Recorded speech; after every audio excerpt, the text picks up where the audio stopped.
Hi friend, ಇವತ್ತು ಪಡವಲಕಾಯಿ recipe ಮಾಡೋದು ಹೇಗೆ ಅಂತ ತೋರಿಸ್ಕೊಡ್ತೀನಿ. ನಾವು ಪಡವಲಕಾಯಿ ಅಂತಾರೆ, ನಮ್ಮ ಕಡೆ ಪೆಟ್ಲಕಾಯಿ ಅಂತಲೇ ಹೇಳ್ತಾರೆ.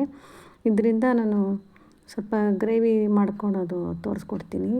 ಇದರಲ್ಲಿ ಮಸಾಲೆ ಹಾಕಿ ಮಾಡ್ಬೋದು, ಇಲ್ಲ ಹಾಗೆ ಮಾಡ್ಬೋದು, ಒಗ್ಗರಣೆ ಪಲ್ಯನೂ ಮಾಡ್ಕೊಬೋದು.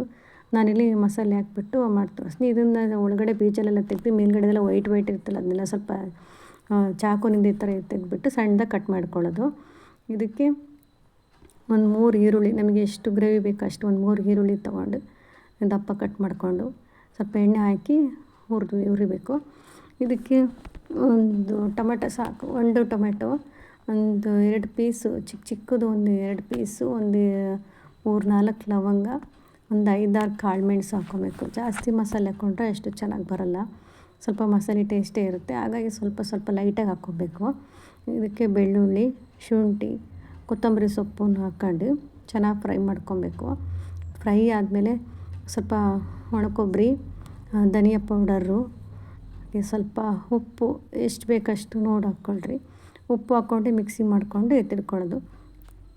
ನೀವು ಒಂದು ಕುಕ್ಕರ್ ತೊಗೊಂಡು ಸ್ವಲ್ಪ ಎಣ್ಣೆ ಹಾಕ್ಬಿಟ್ಟು ಈರುಳ್ಳಿ ಹಾಕಿ ಸ್ವಲ್ಪ ಕಂದು ಬಣ್ಣ ಥರ ಬರೋ ಥರ ಫ್ರೈ ಮಾಡಿದರೆ ಅದು ನಾವು ಹೆಚ್ಚಿಟ್ಕೊಂಡಿರ್ತಲ್ಲ ಪಡಲಕಾಯಿ, ಅದನ್ನು ಎಣ್ಣೆಲ್ಲ ಸ್ವಲ್ಪ ಒಂದು 5 ನಿಮಿಷ ಫ್ರೈ ಮಾಡಬೇಕು. ಚೆನ್ನಾಗಿ ಹಸಿ ವಾಸನೆ ಎಲ್ಲ ಹೋಗುತ್ತೆ.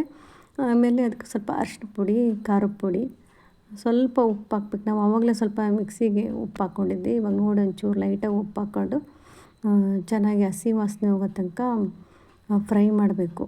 ಫ್ರೈ ಮಾಡಿ ನಾವೇನು ರುಬ್ಬಿಟ್ಕೊಂಡಿರ್ತಲ್ಲ ಮಸಾಲೆನ ಹಾಕಿ ಚೆನ್ನಾಗಿ ಮಿಕ್ಸ್ ಮಾಡಬೇಕು. ನಮಗೆ ಎಷ್ಟು ಗ್ರೇವಿ ಬೇಕೋ ಅಷ್ಟು ನೋಡಿಬಿಟ್ಟು ನೀರು ಹಾಕ್ಕೊಬೇಕು. ಅದ್ರ ಮೇಲೆ ನಿಮಗೆ ತೆಳು ಬೇಕು ಅಂದರೆ ತೆಳುಗೆ, ಗಟ್ಟಿ ಬೇಕು ಅಂದರೆ ಗಟ್ಟಿಗೆ ಸ್ವಲ್ಪ ನೀರು ಹಾಕ್ಕೊಬೇಕು. ಈಗ ಮಿಕ್ಸ್ ಮಾಡಿ ಒಂದು ವಿಷಲ್ ಹಾಕ್ಸ್ಕೊತೀನಿ. ನೀವು ಹಾಗೆ ಬೇಕಾದ್ರೂ ಮಾಡ್ಬೋದು. ಡೈರೆಕ್ಟಾಗಿ ಪಾತ್ರೆಯಲ್ಲಿ ನಾನು ಒಂದು ವಿಷಲ್ ಹಾಕ್ಸ್ಕೊತೀನಿ. ಒಂದು ವಿಷಲ್ ಹಾಕ್ಸ್ಕೊಂಡ್ರೆ ಚೆನ್ನಾಗಿ ಬಂತಿದೆ. ಇದು ಅನ್ನ ಜೊತೆಗೆ, ಚಪಾತಿ ಜೊತೆಗೆ, ರೊಟ್ಟಿ ಜೊತೆಗೂ ಚೆನ್ನಾಗಿರ್ತೈತಿ. ನಾನಿಲ್ಲಿ ಅನ್ನ ಜೊತೆಗೆ ಮಾಡಿದ್ದೆ, ತುಂಬಾ ಚೆನ್ನಾಗಿ ಬಂದಿತ್ತು, ಗಟ್ಟಿಯಾಗಿ ಗ್ರೇವಿ. ಇದನ್ನ ಒಗ್ಗರಣೆ ಪಲ್ಯನೂ ಮಾಡ್ಕೊಬೋದು, ಚೆನ್ನಾಗಿರುತ್ತೆ. ಕೊಬ್ಬರಿ ತುರಿ ಹಾಕ್ಬಿಟ್ಟು ಈರುಳ್ಳಿ ಹೆಚ್ಚಾಕ್ಬಿಟ್ಟು ಒಗ್ಗರಣೆ ಪಲ್ಯ ಮಾಡಿಕೊಂಡ್ರೆ ನಾನಿಲ್ಲಿ ಅನ್ನ ಜೊತೆಗೆ ಮಾಡ್ಕೊಳ್ತೆ, ತುಂಬಾ ಚೆನ್ನಾಗಿತ್ತು. ಒಂದ್ಸರಿ ಟ್ರೈ ಮಾಡಿ.